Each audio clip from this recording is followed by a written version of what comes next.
Good morning. Lana, can you hear me and respond? I can hear you, and I'm trying to respond. Perfect. Cool. Perfect. And you can see my screen okay? I can see your screen. All right. Well, happy Monday. We're doing something right. Cross your fingers and toes. I guess.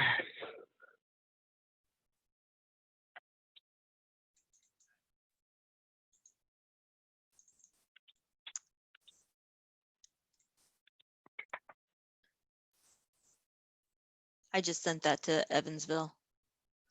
Perfect. I am looking. You would think I'd figure it out by now. I'm trying to figure out how to allow everybody to talk. I think it's silly that everybody is muted. I'm struggling. I don't. Oh, that's our personal one. I'm trying to. View options.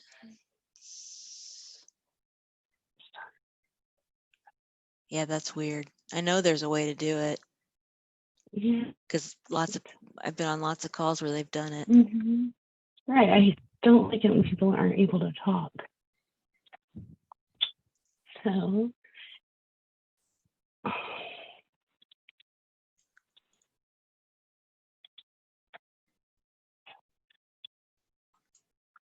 We're going to give it just a few more minutes.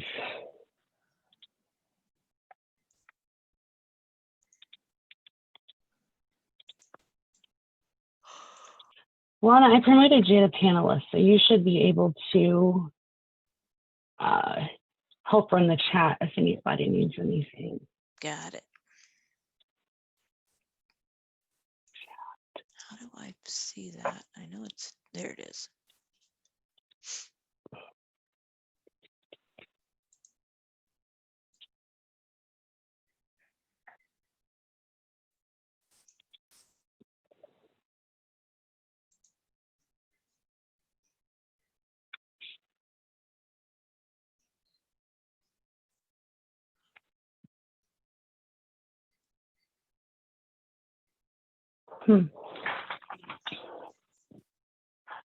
There's currently 54 online. There are 123 registered, I do believe. So we'll give it just a few more minutes.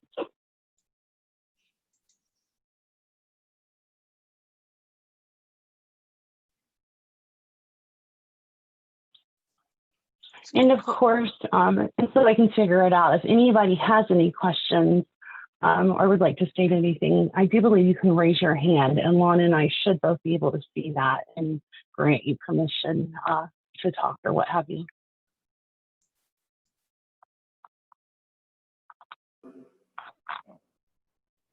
Really right? Yeah. Oh, Here's somebody. I know. So we can hear. I don't know.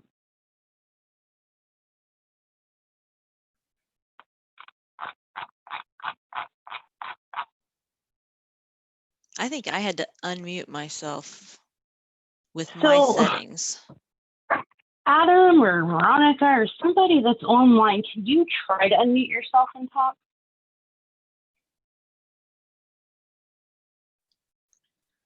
Because maybe that's all that we have to do is just they have to unmute themselves.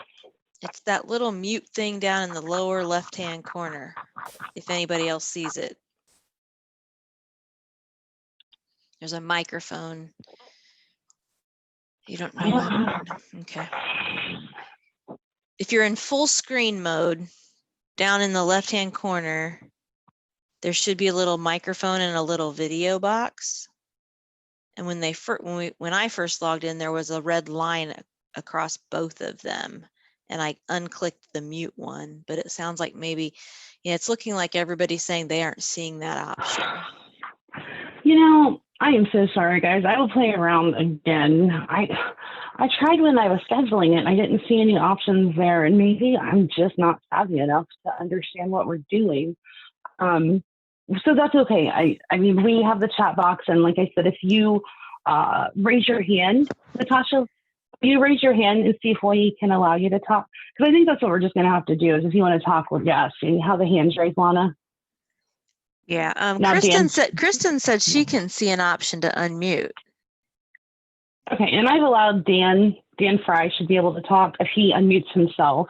So if you have anything to say, you can always raise your hands and we can do it that way. It sounds like maybe it just depends on the device or the setup that the users have, because it looks like mine says audio settings and it tells you to hit spacebar to temporarily unmute yourself. Right, Melissa Rice, can you try to hit the spacebar to temporarily unmute yourself and talk? Can you say hello?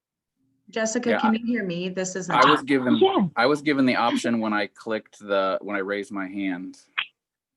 me Okay, too. so maybe, okay, and I did not, Melissa didn't have her hand raised and she was able to hit the space button and just talk. So that may work because I'm not seeing the option on our end to unmute or to mute everybody. So I think it might just be up to the participant. And Can you hear me now? Yep. I can, yeah. Jessica, the only thing I'm having trouble is I don't see who's raising their hand. I can see the Q&A in the chat, but I don't see like who raises their hand. If Just you click on attendees, you can't, Lana, where When you can see the list of everybody. I on? can see a There's a little blue hand. Yeah, nope. Well, Oh, I okay. see the little blue hand, but I don't. Jessica, this is Chris Codner from Boys and Girls Club. Yeah. So I Hey, did the Chris. raise, hi, I did the raise hand and I waited and then the mute did come up, so I unmuted it. And then I lowered my hand. Ah, That is so strange. I guess I should pay attention more to how it works because usually when I'm in a webinar, I can talk. So I guess maybe if you just unmute yourself or raise your hand, we can talk that way. But I don't want to spend any more time trying to figure out how to use it. So I do apologize. I think that this webinar will be able to progress fairly smoothly. I don't think that we're going to spend too much time on how to implement the program or all of the different components of the program.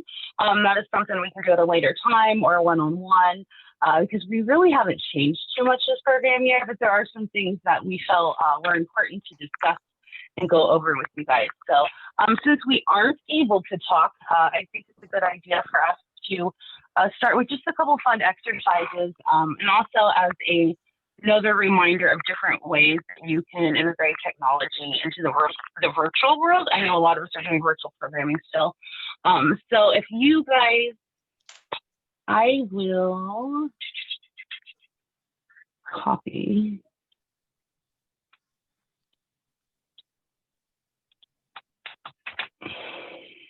Chat. I have sent a link in the messenger in the chat. If you guys click on that link, you guys should be able to join what's called a Jamboard. I don't know if you guys have ever used Jamboard, but when you join the Jamboard, you should be able to contribute to a live document where we can all edit and contribute. I see a lot of you are joining. There are over 30 of you right now, so it's working great. So if you hit the little text box button on the sidebar, you should be able to type and add anything you would like to what's called the Jamboard. And this is neat because we didn't do attendance or anything, and we're not face-to-face. What we'll do is we will do the Jamboard. We will create the Jamboard, and then I will send it out with a presentation, just as a kind of a way to collaborate and brainstorm our thoughts. So the question currently on your screen is, what makes a great or strong Indiana Kids program? All these years into it, I think the question I always get from new staff or staff that are trying to build the program up is, what are other clubs doing that are successful in the Indiana Kids programming? Because there are a lot of components and there's a lot of different factors into Indiana Kids. So if you could just spend a minute and add what you think makes a great or strong Indiana Kids program, that would be helpful.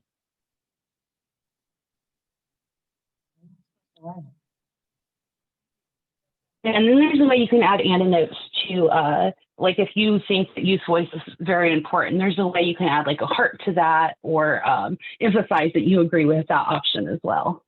And I always think this is kind of neat. We are doing, we started doing kickoff meetings with our AmeriCorps members and such, just to kind of get them in a group together. And I find this very helpful just as a way for them to kind of collaborate together, even though we are virtual still. So we'll just do this for about another 45 seconds, and then I'd like to wrap it up. I give up. Is that Amy? Giving up on us? No, it's Karen Kente. Karen. Yeah, don't get Karen. You can't give up on us. You got this. If you hit the text box at the left, there's like a little T in a box. You have to kind of click on that before, yeah. Thank you. Yeah, it's really, I enjoy doing it because, you know, it's always like, hey, what do you guys think? And this is the way, like, I can't tell who's writing what. So it's a way to do it kind of anonymously and get some input, but also allow voices to be heard. And, you know, we've all been in those webinars where everybody starts talking at once and it's like, what is happening? So I find Jamboard to be pretty productive, and it's free through Google. So you can save it, you can send it out and start all over again. I don't know where any of it went. Awesome. All right. I think that's important. I think you guys have all highlighted really important notes in the program, because so often I think we get overwhelmed in thinking about Indiana kids. And, you know, there are a lot of different factors that need to be put together to create a successful and meaningful program. And food is definitely one of them, right? Anna, anything you want to add or contribute to the board before I take it off the screen? No, that's actually the first time I've seen it. So I like that. And as you're looking at it and reading through it, it definitely is showing you that, you know, everybody after all these years really does understand what makes a good program. And so hopefully that presents us with an opportunity to have a really, really, really, really good program this year. Yeah. So again, I will send this out, and it's something we could probably spend a lot of time doing. Like I said, I don't spend too much time doing it because I have one more activity I would like to do with you guys, just kind of for fun, because we are not talking and we're not all gathered, and I can't ask you to raise your hand. I just want to kind of get a feel of who's in the room and what is needed moving forward. And then I'm going to go over program basics and turn it over to Lana to allow her to do some talking. But if you can go to the www.kahoot.it, some of you may have the app. A lot of people use Kahoot. There's an app, but you can just go to kahoot.it on your screen. And if you enter the PIN 3777362, we should be able to start a little Kahoot conversation. But I might have started it too soon.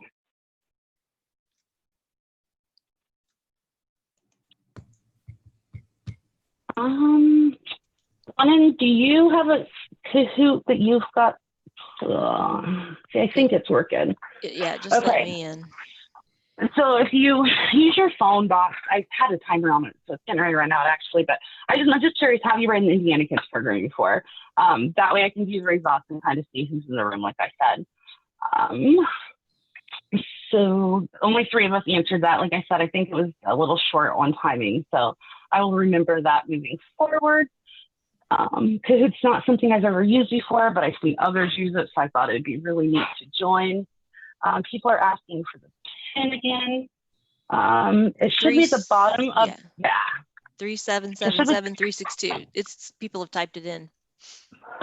And you know, I don't know that the timer is where I should be at, but it says, what do you need for the program to be successful? So I'm just curious, and I may say that it's wrong. I was kind of struggling this morning with the logistics of the quiz. But regardless, I will be able to see your answers. What do you feel like you need from us in order for the program to be successful? And then one of the last ones is what that was the answers we're learning next. What components are required prior to starting any sessions? It seems like a pretty obvious answer, but I think every year we struggle with this. And so I wanted to touch base with this so we could go over it just briefly before the end of our meeting today. So signed intake, the math Wilcox-Johnson pretest, the reading Wilcox-Johnson pretest, or all of the above. And 34 of you said all of the above. 10 of you said the signed intake, and that's what usually gets us. We will go over the chart in greater detail, but just remember that any component of the program requires the math and reading Wilcox-Johnson pretest to be completed. The intake and the test are both required before any other component can begin in the program. I think the confusion comes in because if you're not completing the homework sessions, youth are not required to complete the post test. But the way the system is set up, everybody has to take the pretest in order for any of the other billing to be initiated. So just keep that in mind. And that, like I said, that's why I brought it up here, because that's always been a misconception somewhere. So before any billing starts, the intake and the reading and math, Woodcock Johnson pretest must be initiated. And then last, tracking the components of the program is difficult. I'm just curious, do you find the tracking portion of the program to be difficult? Do you yes, no, I'm not sure, or tracking is the worst? And I think I took tracking is the worst as a direct quote from a few of you.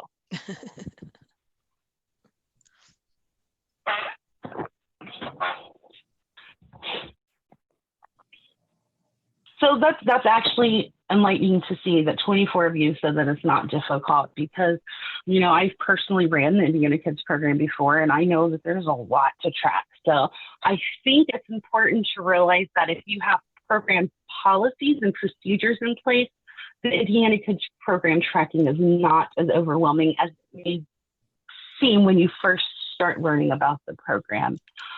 So if tracking the components of the program is something you do struggle with, please reach out to me, and I can help you walk through that, or put you in touch with a club that is similar in size and daily attendance with you, and you guys can brainstorm together, because I know Lana and I both strive really hard to make it as simple and as easy for you guys, because we all know that you guys are doing, you know, multiple things, and Indiana Kids is just part of what you're doing.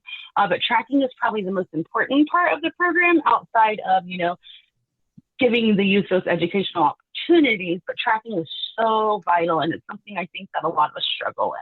So again, if you are one of those that said yes, or I'm not sure, or tracking is the worst, please reach out. And then the last and final question, I need a full training on how to implement the program. I spent some time as we were preparing for this training. Do I go over all the basics? And I feel like, you know, that's just not what we need this year. A lot of us understand the program, but I do also understand the need that maybe some of us need a walkthrough of the program. So I am more than happy to spend some time on another webinar doing that. I just wasn't sure if there was a need or interest for that. So 30 of you said no thanks. So I'm glad that that is not what we are spending our time doing today, because it is clearly not a need for everybody, but it is a need for some. So if you were one of those 15, reach out and chat, reach out and email. We can get together and definitely make that happen. So again, thanks for playing our Kahoot with us. We'll work on that in a minute. I find interacting with others in the virtual world is a little more informative, and it helps us understand as well the needs from you guys. So, Lana, Natasha's asking if there's a limit of 100 people. Although I see 104, I see 104 logged in. There were a lot of duplicates. Do you want me to? I guess I can try to go in and remove some of the duplicates. Yeah, you know, I don't know, but I do know that we are recording it. So if anybody can't get in, I will send the recording out almost immediately after, because there's not a lot of back work on our end that needs to be done prior to sending it out. So for those of us that can't join, we will definitely get it sent out. But I think we might have 100 limit, because we never really felt like we needed to go higher than that. So I don't know how to delete. I don't know how to remove. Yeah, because I felt like that. Yeah. It's Natasha. Rhonda Eicher, she was trying to get on, and she said she actually tried 10 minutes beforehand, but couldn't. But I got on like right at 11. So I just was trying to figure that out for her. Yeah, I don't know. I had to always say it's user error. I don't know if it's user error or if it's something on our end. It kind of looks like it could be wonky, because I'm showing Lana's on here 3 times, and there's like 7 Adam Clouds. So I'm not sure. Again, that's something I will try to figure out before our next one. I do apologize. Yeah, why? It's weird. I don't know. But like I said in the beginning, we aren't going to spend too much time. I'm going to have Lana talk about just a few of the main changes and things that we're going to ask from you for this year. And then I'm going to spend a few moments going over some programmatic details. So if you're ready, Lana, I think you can go ahead. Okay, so do you want me to go on this slide, go over those things? Yep. Okay. I got the slides based off of our conversation earlier. Okay. Yeah. So I'm not, hopefully all of you are aware, and if you're not, I apologize at this point, but since December of 2019, we've been in conversations with the state regarding the funding related to Indiana Kids. And as many of you know, we've had this funding since, January 2006. So it's been a long-standing program. It's been a very successful program, and we've been able to build up from the original, year one, we only pulled down about 465,000 to where now we're at 2.2 million. And we had been pulling all those funds down and doing a really good job of it. And then December hit, we were told at that time that there could be the possibility of losing the Indiana Kids funding. At that time, we were all kind of thinking, well, they've said this before. Let's do a little bit of, behind the scenes looking and talking with people. And we did some of that. We've had some meetings. We had meetings with the Secretary of FSSA to talk to them because that's the source of our funds. And during these conversations, we've all been told that part of the issue was that and you all, I'm sure, know this if you listen to the news at all, but the Indiana Department of Children's Services, DCS, has been struggling. They've had a lot of issues having enough case managers to manage all the kiddos that are within the foster care system and within the DCS issue, families that are involved with DCS due to any abuse, neglect, or other issues happening. And so they kind of started telling us around January, February that it was looking like FSSA was going to be pulling all of their non-FSSA funds. I mean, like grantees, they're going to be pulling all of those out. And so end of February, we were hit with this, which, as you can imagine, considering COVID hit right after that, we really struggled. During that time, there was a big gap where the government was not discussing anything except COVID. So even though we were told we were losing this funding source, there was really nobody for us to talk to for a couple months, which was pretty rough. The CARES Act money, I'm sure you've heard CARES Act funds. Some of you have even gotten some of that yourselves, including the PPP loans and some things like that. But with Indiana Kids, we were finally told, absolutely, your funding is over. Around what was it? Gosh, it was pretty late. It really wasn't that long ago, probably a month and a half, Yeah. 2 months ago, if that. And so at that time, many of you, I know some of you, I've seen a few of your names on here. We did a really big push with the legislature and with the governor's office and had asked you guys and all your clubs and all your board members and all your executive directors and everybody to contact their legislators and contact the governor's office, trying to push to save these funds. In particular, just because of the impact of our programming. And we've been told by the state that losing our funding has nothing to do with how we perform, because our performance is good. We serve, anywhere from 6,000 to 8,000 kids each year, and they're getting, and pre and post tests are still showing that kids improve, and there's just a lot there. So we did this, and we had the system open for about a month. And during that time, there were a little over 1,000 touch points that happened with the governor's office and with legislators. And the really cool thing is, fortunately, everybody's voices were heard, and we actually were given a small grant for this year. They awarded us 742, I think it's 742. Nope, I lied. It's 782. $782,874 is what they awarded us for the 2021 program year. Now, if you think about that, we were at 2.2 million last year. So that's significantly less than what we had before.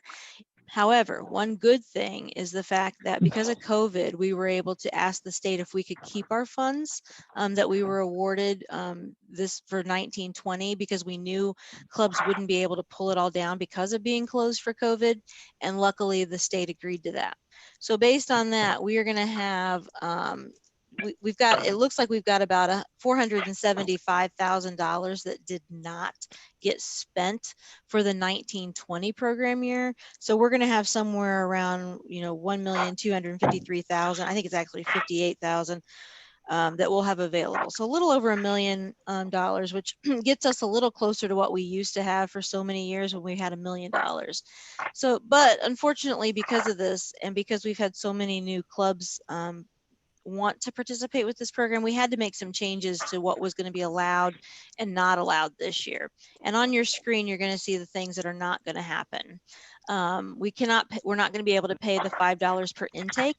And the reason we removed that is because we still have the same problem where, you know, a club might have 300 intakes that they've gotten paid for, but then lo and behold, they only have, you know, 40 of them that have done homework, and, you know, 20 have done careers. And so since it was only $5, that was one area that we could remove, just because it's not making sense. We also struggled with some of the workforce development components that we had put in there. We had put in junior staff and workforce development, and we thought because BGCA's focus on workforce development and because of the state's focus on workforce development, that would be a really good one for you guys to have, but apparently not, because we didn't perform very well. I think with junior staff we had less than 50 complete, and with workforce development we were around, I think, like what, 242 or something like that at the end of the year. Yeah. So it was really low. So there's no F and there's no I this year, but junior staff and anything that you did under workforce development, those can be moved under college and careers. So that you can move those, instead of F and I, put those under E. So you'll have that ability to do that. And then the other thing is, I would love to keep the parent survey, but it's just a little bit too complicated for this coming year. And we really didn't get a lot of good responses. I mean, most of the parents just said, oh yeah, this is great, thank you. And there were really no other comments. So it wasn't like we were getting we weren't getting a lot of critical help and information from those parents. So that's gone. So just kind of remember those things as you're going through this, because those, you know, we're telling you this now, and I know what's going to happen is you're going to have an Indiana Kids staff was not able to be on the call, or isn't really thinking it through once they start. You know, don't make sure your staff know to remove these, because if they go in, what's going to happen is they're going to go in, try to enter junior staff, and then they're going to say, Lana, Jessica, I can't get this entered, and it's going to be because it's gone. So please note that. If you would like to continue using the parent survey, please feel free to do that. If you want to get the information yourself from them, you can certainly hand that out. There's no reason you can't if you want. So those are kind of the big things. And are you going to show them the flow chart when you start talking?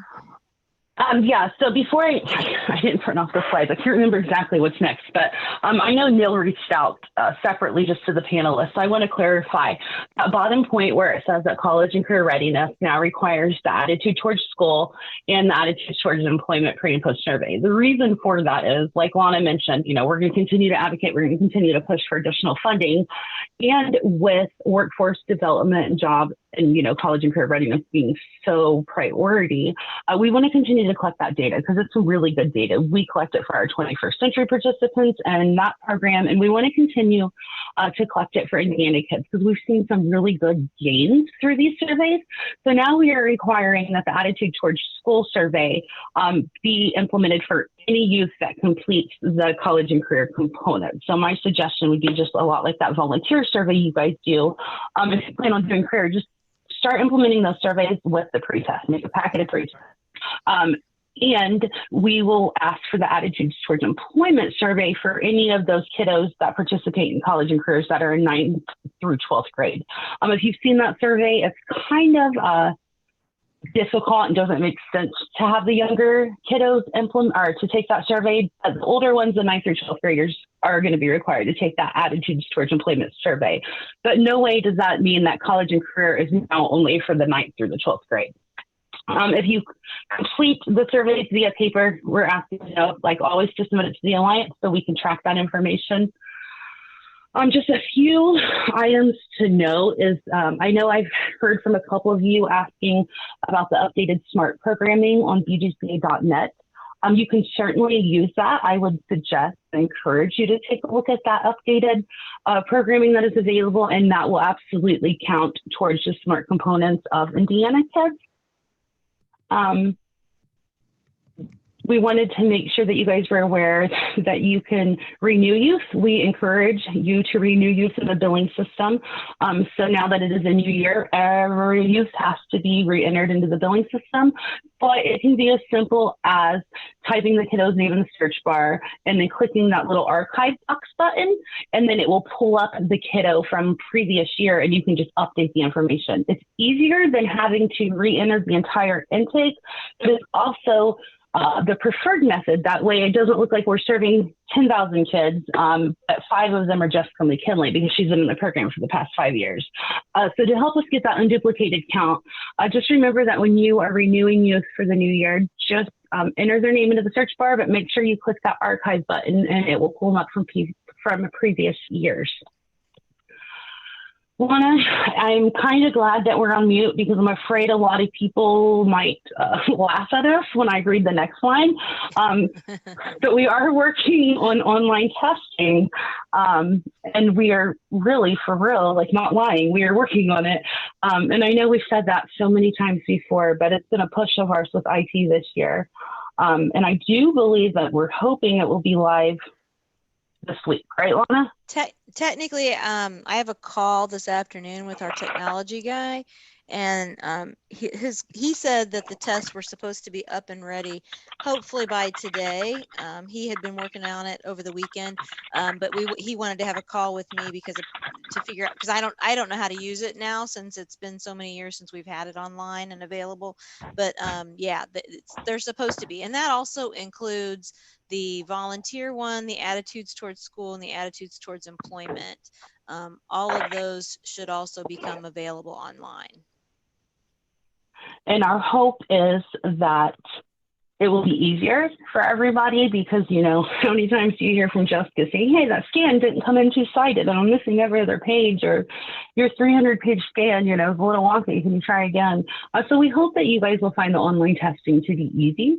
As Lana said, it is new to us, we are learning. So when you start, you know, playing around in it, if something is weird or wonky, please reach out to us because we will not know of those issues unless you address them. And once we have further direction or instruction on how to start testing online, we will definitely send that out in an email blast to everybody as well. And Natalie asked in the chat that they've already given some pre-tests on paper. Is that okay? And yes, that's okay. We just know that we had a lot of you asking for the test to be online, especially during COVID. It seemed like people were trying to figure out ways to get kids to complete the tests. So yes, if you already have done them on paper, and if that's the best method for you to do it, please do. We just wanted to make sure that you had the opportunity to do it online, because and I'm sure Jessica might say this, but you know, I think we would prefer it because it takes less time on our effort, on our side, to score and enter those. And if you use the online one, you're going to get the results immediately instead of having to wait for us, waiting for you to get them, to send them to us, to then we score them and enter them, and then you get the results. So just kind of think of it that way, is that if you're one of those that you want your results now, that might the best way might be to do online. And yeah, AmeriCorps members are still able to score the tests.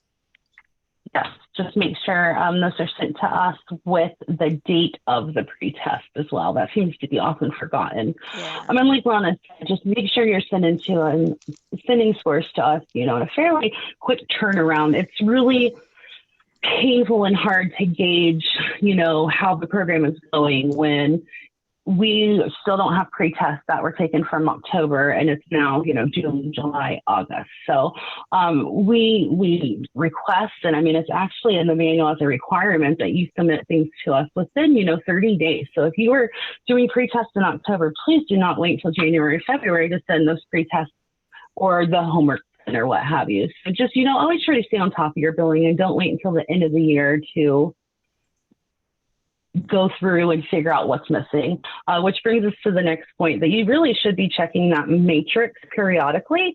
We submit billing every month. You guys have it test by the 5th, and usually by the 10th, we have it submitted. So no later, you know, I would say by the 12th or the 13th of every month, you should be able to look at the matrix and see what was paid for that month to make sure that we are all aligning. I know, especially, you know, when you have a large program, sometimes it can be difficult to make sure that, you know, we are aligning with where and everybody's matching, but it really is important that you take time every so often, monthly, preferably, to make sure the matrix looks good. Yeah, And because it's then- really, it's really hard when like what we notice what happens is, like for example, this year, we said, okay, the grant's closing out September 30th. You need to make sure everything's in there. And then lo and behold, all of a sudden everybody's checking and, oh, I'm missing this. And, oh, I don't see this. And I don't see this. And, it just really makes the year end closeout really difficult. And like Jessica says, it doesn't allow us to keep up with where our programming is so that we can report to the state saying, yes, we look like we're going to be good on this or good on that, or we might be lacking in this area. So really keeping up with that is really important, and just make sure that you are checking it frequently. Mm-hmm. And what you guys don't often see behind the scenes is Lana's constantly looking for new grants and new dollars for clubs. So we often will rely on Indiana Kids data, because that is something most clubs are doing to figure out what the needs are. Like, are you guys doing a lot of career? Are you doing a lot of smart decisions? What are you guys performing at? So if you are, for lack of better words, if you're hoarding all your data until the end of the year, it really doesn't give us a clear representation. And even more, if a lobbyist or somebody reaches out and says, hey, Lana, what's the club in, Richmond doing? We can often look at IK data and be able to say, hey, IK data is just something I think we all use for storytelling and for gauging. So it's important to remember why it's so vital to put that data in on time. There are quite a few questions in the chat box. And how does SCORE be included in the implementation training mentioned earlier? Yes and no. We only do the scoring usually for AmeriCorps, because if you recall, Indiana Kids is paid based off of performance. So it's really, it's required that a third party grades those tests. So that's why we allow AmeriCorps members to grade those tests, simply because they are a third party to the club. They're not paid by the club. What have you. So if you have an AmeriCorps member that needs to be trained on that, I am more than happy to have that discussion with them. Absolutely. The link will be sent out as soon as we are done with the training and it downloads to my cloud. I will send the link out with the Dropbox link. I see people asking for the Dropbox as well. And where will we be able to get to the pre and post test online? We're still working on that. We do not have any information. If you were around many years ago, you used to just be able to log in and it would be an option. But I don't think either one of us are really sure the details yet, but those will definitely be sent out once it's up and ready to go. The flowchart Lana referred to, I would highly suggest everybody print off the flowchart, hang it up, put it in your binder. To this day, because we, make changes often to Indiana Kids to fit needs of the state, I always refer to the flowchart. I'm such a visual person. So my request to each of you is to always refer to that flowchart. It is laid out there. It tells you what is required for every component. As you can see, that administrating the Woodcock-Johnson pre-test is required before any other billing component in the program. I don't know on here. Yeah, we did. Okay, we have added the attitude towards employment in school. So the flowchart. Anything you need to add about the flowchart, Lana? No, again, like Jessica said, this is the best way I think you could visually to see what the program is and what's allowed. And you can see the small notes in the bottom too. I think we add those because those are usually pretty common questions. Remember that homework has to be a minimum of 24 days between session 1 and 15 and session 16 and 30. I love the new billing system because it's smart enough to not allow you to enter dates that don't fall within that 24-day range.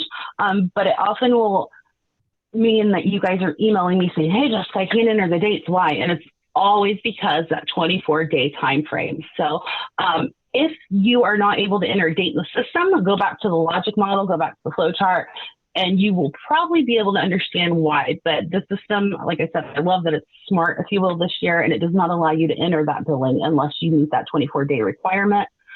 And then remember, for a billable post-test, youth are just required to increase their score by 15% in one or both areas. Both areas are not required, but they do have to meet that 15% requirement in either reading or math. I think Lana talked a few minutes ago about, I think it's important to understand the Indiana Kids program. It's been a consistent for so many years for all of us. And then it was almost as if we kept quiet throughout the time frame as Indiana Kids, just because there was so much uncertainty that we didn't know. It was back and forth, we're losing it. And so I think we just wanted to be completely transparent and have the conversation today, just to kind of let you guys know why things have been a little wonky with Indiana Kids programming, but also to let you know that your guys' voice is very important in the in the process of continuing to secure funding for Indiana Kids. Lana, do you mind talking just a minute about the advocacy approach that we're going to start soon? Yeah, I mean, the Alliance has their annual meeting November 19th, I think is when it is. And at that meeting, we'll be talking with executive directors and including our lobbyist, which is Ice Miller, having us all together to have a discussion on our plan to try to find a different money for Indiana Kids, or to try to find ways to save it through the legislative process, which if you're not familiar, they call that a line item. And a lot of times states will allow line items to be in their budget. And so the line item might be for, it probably wouldn't be, but Boys and Girls Clubs, Indiana Boys and Girls Clubs, and they had a line item in there for $1 million. And if they did that and put that in the budget, then we would be, that would be a new source of funding that we would be able to utilize. That's a tough sell in the state of Indiana. I don't know if many of you are familiar, but we used to have funds called Build Indiana funds, and that was back when legislators could have pet projects and they could spend some money, helping build a new Boys and Girls Club, or they could have some to fix a road or to add a bridge. It was really weird. It was all these weird things that you could do. But now there's the possibility of trying to find that for Indiana Kids. So we will be asking you probably for contacting your legislators. We will probably come up with some, and if you have some ideas or thoughts, please let us know. But I want to get the kids involved somehow, whether that's sending letters to the state about what the impact of the program's been, or what the Boys and Girls Club means to them, doing a piece of artwork for the governor or legislators, leadership. So we will be coming up, asking you guys for assistance and help. And again, if you can come up with some ideas or thoughts of ways that we can get the kids involved in the process, that would be great. So look forward to that. And again, if we can get the same amount of momentum going that we did recently, maybe we can find ways to keep the program or expand it even, which is what my goal would be. Yeah, absolutely. And I know Juan and I have worked with our evaluators for, multiple programs through the Alliance this year, and our big push is storytelling. Like, data is great. We all do a great job. We've improved this, we've done this, we have this many youth enrolled. But there's so much more to what we are doing than the data that we often provide or are required to collect. So my big push with the evaluator team this year is, how do we tell the story? How do we tell what we are doing? Because there's a lot of good stuff being done. So I encourage and beg you guys to help us tell the story of Indiana Kids, tell the story of the Boys and Girls Club. And I know we all do it, and I know we're all very passionate about what we do. We have actually partnered with a part-time individual this year to help us with our social media. And so she will be reaching out to several of you to help us highlight your guys' successes. I mean, we collect your guys' data, and we think what you guys are doing is fantastic, but I think we should all be standing on top of the rooftops and shouting the great work that is being done. And I think with that will come some of that momentum Lon is talking about, because we should be celebrating all of the successes. And it's always nice at Youth of the Year time to hear those youth go back and say, oh, because of, Passport to Manhood, or because of Indiana Kids, I was able to accomplish this. And those are the feel good goosebumps, like, this is amazing. And so I will spend a lot more time this year trying to not only advocate for the program, but highlight everybody's successes. So a way you guys can do that, of course, is, tagging on social media. I always love when clubs tagged Serve Indiana, the funder for Indiana Kids, to the post, because Serve Indiana always responds very well to that. And I think it's important to, again, tell our story. So you can just see a couple images on your screen that clubs have done, and these are fairly old, but clubs did a really good job at advocating for the Indiana Kids program and explaining what it was. So I would sound like kudos, great job. So I would love to see more posts like this. And work with your executive directors to invite your legislators maybe to come and do a career session once things are good. I mean, I know right now it's all shaky, but ask them to come in, have them come in and speak about being a legislator. That's the best way for them to see what's happening, is to actually come and visit you. So, but work with your execs, because I know they're doing a lot of their own advocacy work with those folks. Absolutely. And one thing I kind of technology illiterate sometimes, but we are learning to do better on social media. That way we can tell our story better and tell your story better. So I wanted to include all of our social media links on the screen while you take a moment to review those. We do have a question about junior staff, Lana, that I think is really important. Yep. And Melissa's asking that since junior staff is now under college and career, do they just have to do the 10 45-minute sessions, or is the 400 hours of junior staff still required? So with college and career, you have to do 10 45-minute sessions of any mix of those programs. So one could be a guest speaker, two could be junior staff, one could be goals for graduation. I mean, you can mix and match. That whole college and career is open to whatever works best for you. If you wanted to do 10 45-minute sessions just of junior staff, that is allowable. Perfect. So just to go over, I know our time's coming close, just to go over a few things. Like I said, I didn't want to go over the implementation of the program so much, but I think more so this year than years in the past, it's going to be very important that you identify youth to participate in the program. Before, it was easy to just enroll everybody in the club in the Indiana Kids program, and we're going to get everybody through. But we've always had a lot more flexibility with our funding, and we had an abundance of funding considering our amount this year. So I think it's going to be really important for clubs to identify the youth that need the program, that are going to benefit from the tutoring of the 30 homework sessions, instead of just doing it, like I said, club-wide. Just try to be a little more intentional on your reach this year. And I think that you will be glad that you did when you were able to see the direct benefits and outcomes of it. But I do always say that the best clubs are those that do make it Indiana Kids Club wide. So I guess just get creative in how you implement the program this year, because Lana will be having to gauge that, if your club only receives 30 homeworks, I've always really been able to say, great job. Here's the additional 15. Here's the money. Great. And I think this year it's going to be a lot more, if you have 30 homework sessions, that's all you're going to get paid for. So just be aware and be intentional on how you recruit youth to participate in the program this year. New intakes are required. I know it is always a pain in the rear end to collect a new intake for a new program year, especially if you just collected them in the summer for summer programming. But a new intake is required, and that intake should be collected and signed and prior to uploading that intake into the billing system.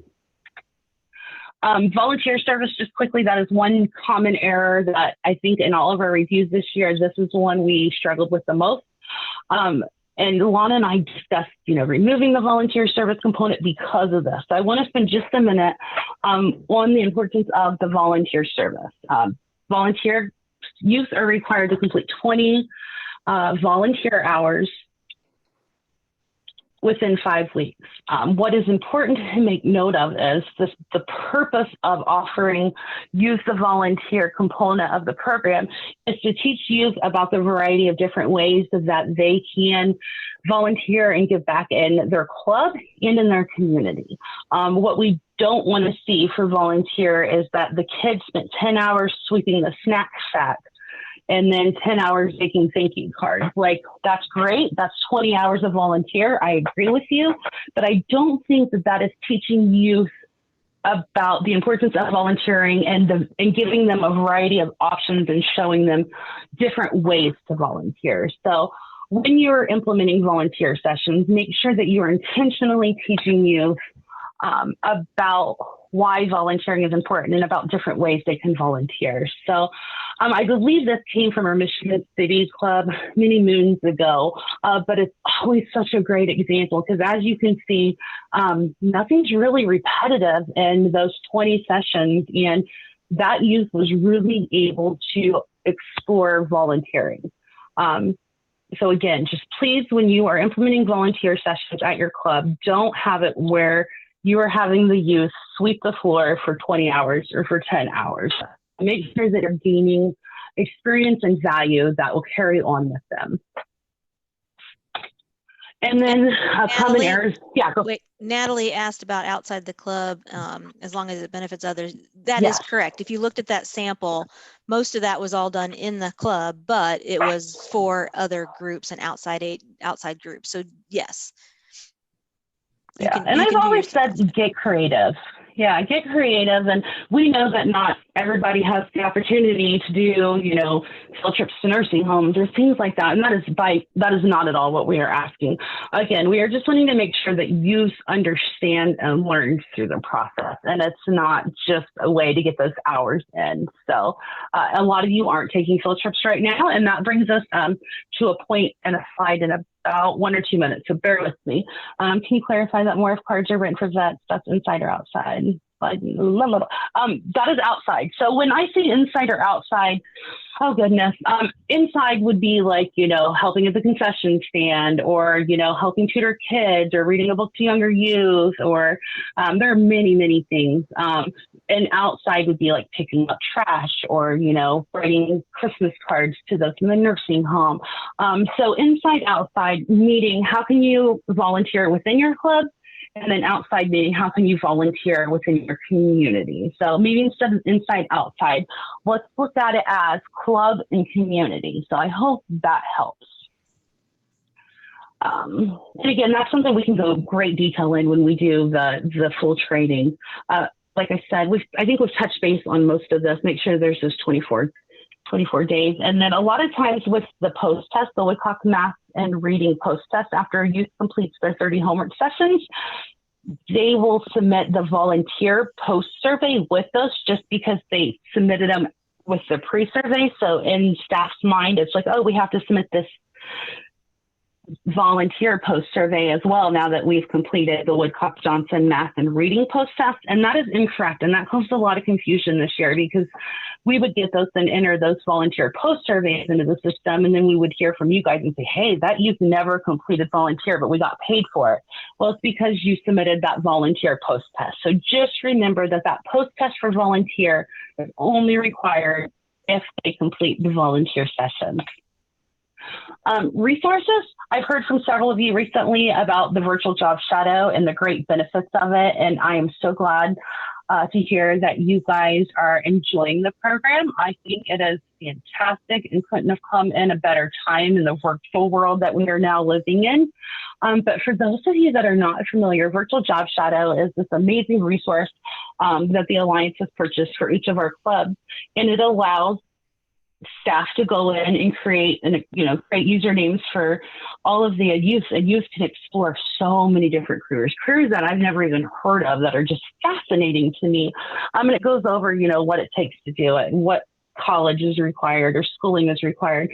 But the neat thing is also because it will base it from you in Indiana, it will show you the schools in Indiana that you could attend to get that degree. And it shows you, like, you know, where in Indiana, like, how hot is that job? Like, if you do it, what are the chances of you getting employed with that job? So it's not just the video. It really allows youth to kind of dig and dive deeper into the career and then also explore options and obtaining the education for that career. So if you do not have a Virtual Job Shadow account and you are interested, I say ask Lana. You can ask me, but I usually just have Lana create the account. So Lana can get you that information. If you want an account, just email her and let her know. She has to type to somebody's email. So email Lana and say, hey, this is Jessica McKinley from Blah, Blah, Blah Boys and Girls Club.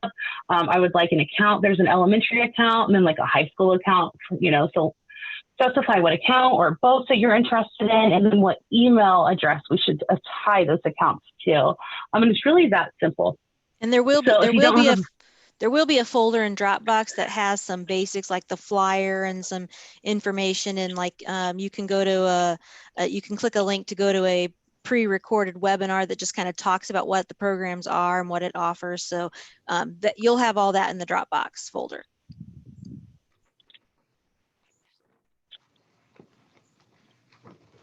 Sorry, I was reading the chat boxes. And yeah, I can add these resources to Dropbox as well. I was just, playing around with Google yesterday evening, and I found some really cool resources for virtual field trips that were all free.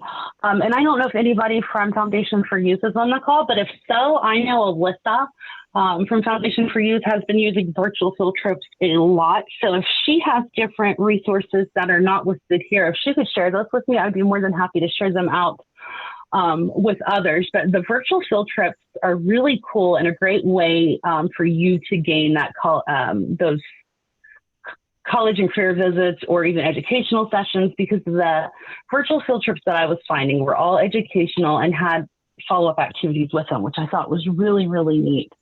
So just get creative. Lana, is there anything else that you would like to add?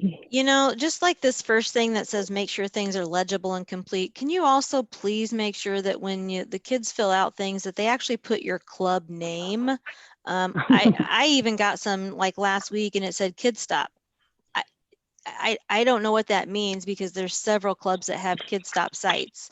And so, especially like if you're a multiple organization, multiple site place, please make sure you're putting that down, and please don't let them put Boys and Girls Club, because that just throws everything off. So the more complete and specific you can be, the better, I think, for us. But, I also think, like Jessica said earlier, this is the year to really do a good job. Select the kids appropriately. Don't enroll some kiddo that only comes, once in a blue moon.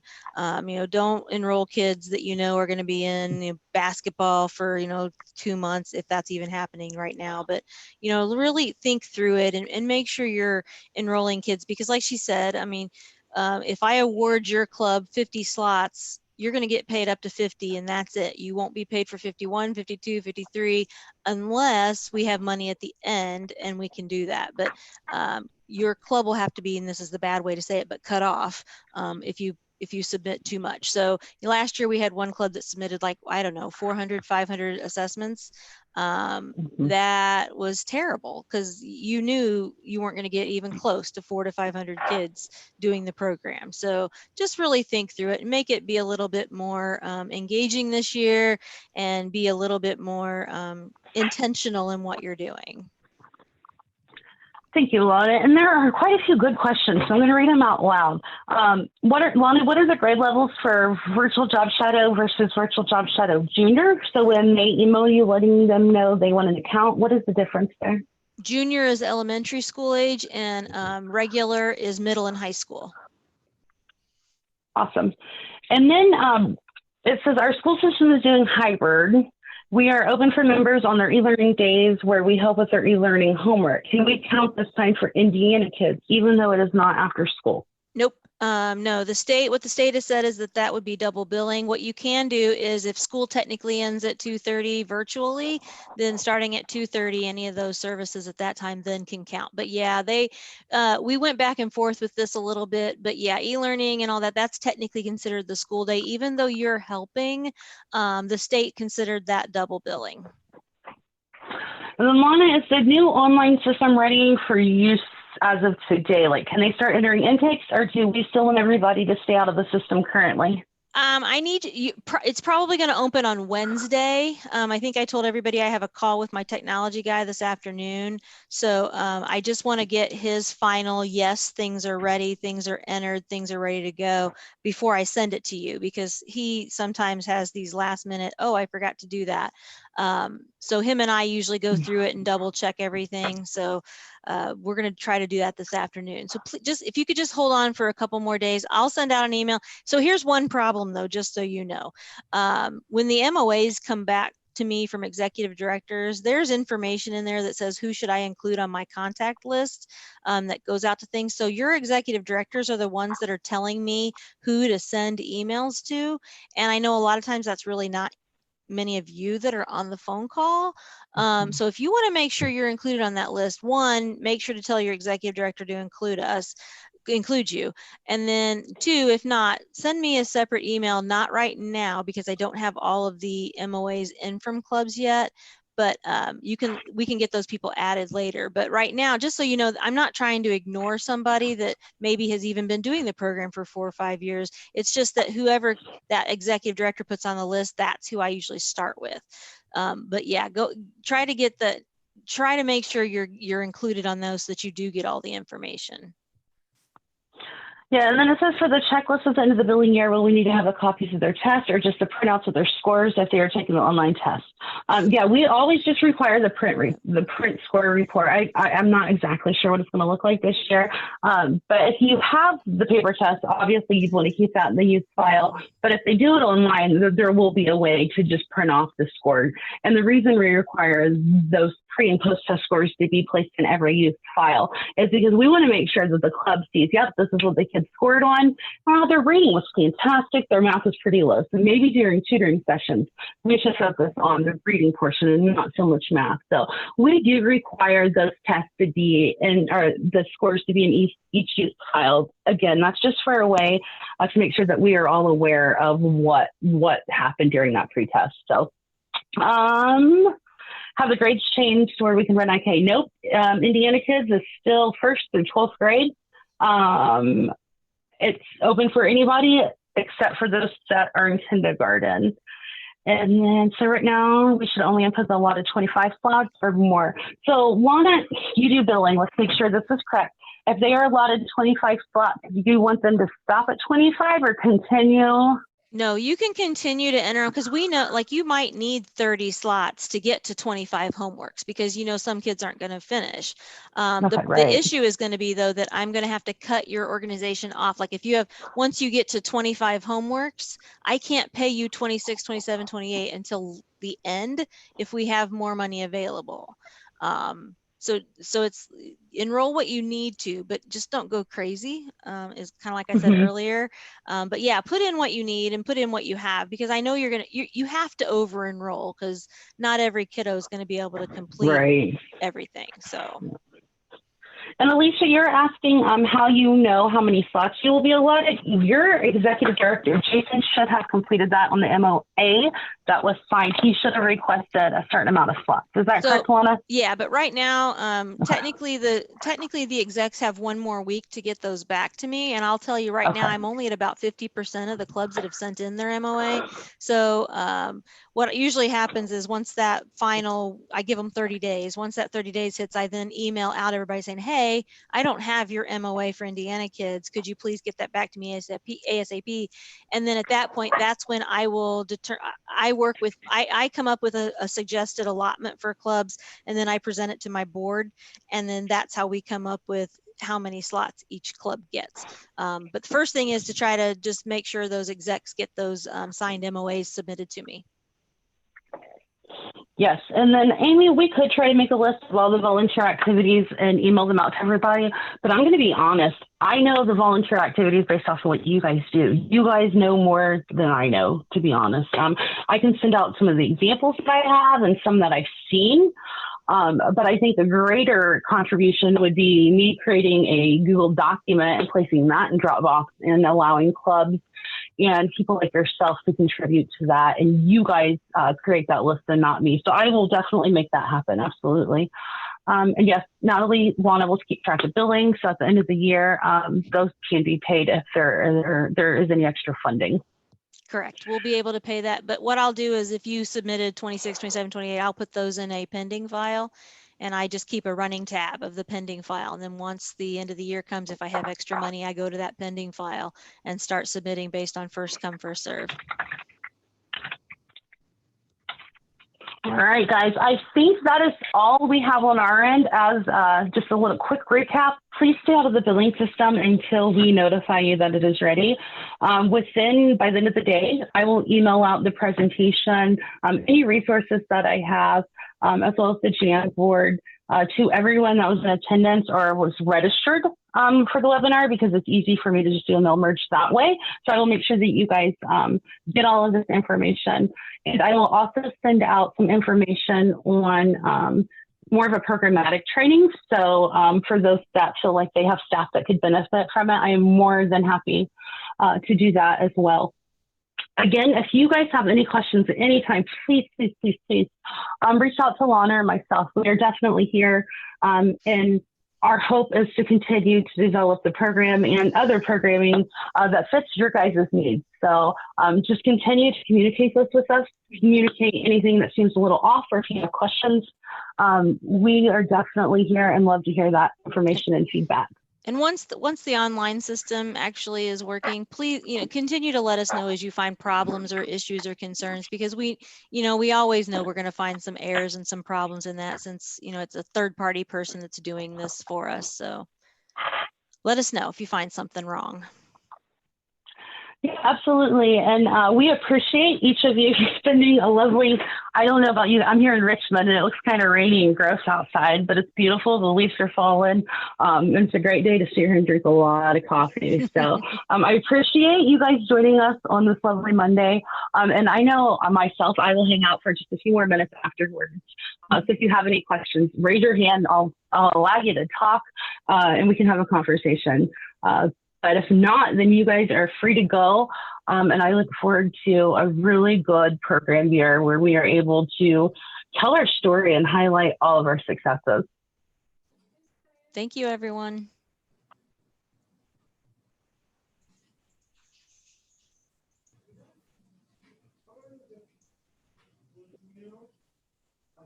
Well, good. Seems to go well. Yeah, I was kind of surprised at all the people that were on the call. Yeah. I saw there were quite a few registered, but. Well, hopefully that means that, execs and people are sharing the information about the status of the program to everybody. So. Yes. Rob, yes, please stay out of the billing system just for the next 48 hours or so. We're hoping by Wednesday that we will be able to shoot an email out to everybody saying, go ahead, you can get in the system. By no means does that mean you can't collect intakes. Go ahead and start collecting those intakes. Just don't do anything with them quite yet. You mentioned we could use workforce development programs. Yeah, I would say yes, right, Lonnie? Yeah, with the careers, if they're doing workforce, yeah. Yeah, you still need to have something to show for that. Now that can be if they're on if you're doing goals for graduation, that they print off whatever the activity was for that session and just put a copy in that. Or if you're doing one of the tech programs, print off something showing the tech, what the screenshot. It can be something fairly simple. It doesn't necessarily have to be, really in depth or, something significant, but yeah, some kind of proof would be helpful to show that. And the virtual job shadow, Lana, doesn't it like they can just go on there and like print off for, oh yeah, there's like proof there, right? Well, there's proof there. There's also like, if you did let's say you did a session as being a chef, there, for the little kids, there might be a crossword puzzle that goes with it that is all culinary words and things that they have to enter. And especially VJ, the junior virtual job shadow it's really good. And it has a lot of activities that are specific to that age group. Christina, are you able to talk? Yes, can you hear me? Okay. Yeah. What's your question? Okay. So I'm at the Maribel Club now, and we are still we are currently doing e-learning. So we are running their e-learning program in the school. So during the school day, we do that. And then after school, once that's completed, we have regular club. I don't know. I think the earliest, from what I understand, the earliest we would go back to normal school day, if they do, would be November 16th. There are about 30, 35 kids attending. A handful of them will go to MIS school. And the unique thing about this club is that during the school year, you can only attend this club if you go to this school or your siblings go to this school. And right now for e-learning, we've opened it to anybody who goes to any Maryville community school system. So okay. I'm kind of struggling with, do I only take and enroll kids who are going to be attending, Maryville Intermediate School, or what happens if they don't open, or, I've got 35 consistent every day, do I don't say run away, don't say waste, but do I utilize those Yeah. spots for kids that are here every day, even if it's only to November 16th? Yeah, Christina, I think aren't we living in interesting times right now? Right. I know I've worked with a couple of your sites. There's some other programming up there right now with the same Right. concerns. And it's, okay, so the youth that we were serving throughout the day are completely different than the youth that we would serve in our normal after school program. Right. So I think that is what I hear you saying. So I don't know that I have a good answer for you. Can you complete any part of Indiana Kids between now and November 16th, or would it be more beneficial for the club to wait? But then you run into, I know that, you guys were supposed to go back in October, and now it sounds like we're back to November. So there's so much unknown. I don't know that I have a good answer for you. I know that we are okay with whatever works best for the club. But Chris, the way Indiana Kids is set up is, even though we give allocations to each site, how you use those within your organization is up to you. We don't tell you that if, you put Maryville down and you said you wanted 25 from Maryville. I personally don't care if 25 really come from Maryville. I care that the 25 that we gave you are spent per se. So to me, what I hear you saying is, if you have 30 to 40 kids that are consistent, that are going to finish the programming, personally, I would say you focus on them.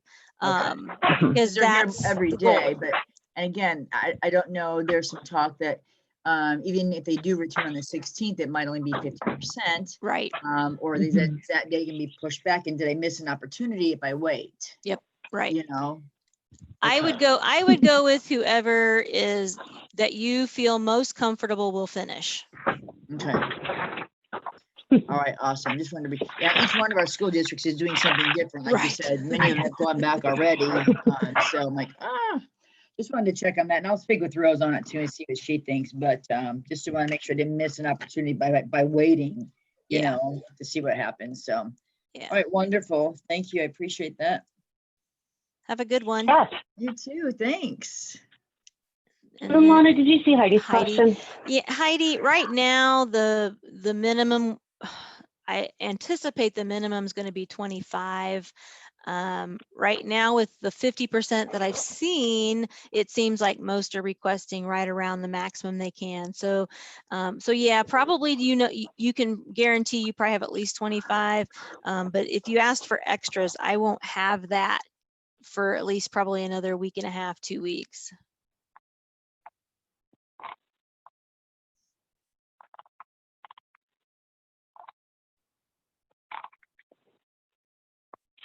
Great questions, guys. Great questions. Did we get all them all? right? Got them all? I think so. Cool. And John, thank you for fighting to keep the wonderful program running. I am confident that it was your guys' voices that were heard. We can do what we can do from, where we are. But when, we heard the news that the program was able to be refunded, even at a lower amount, it was because they heard your guys' voices.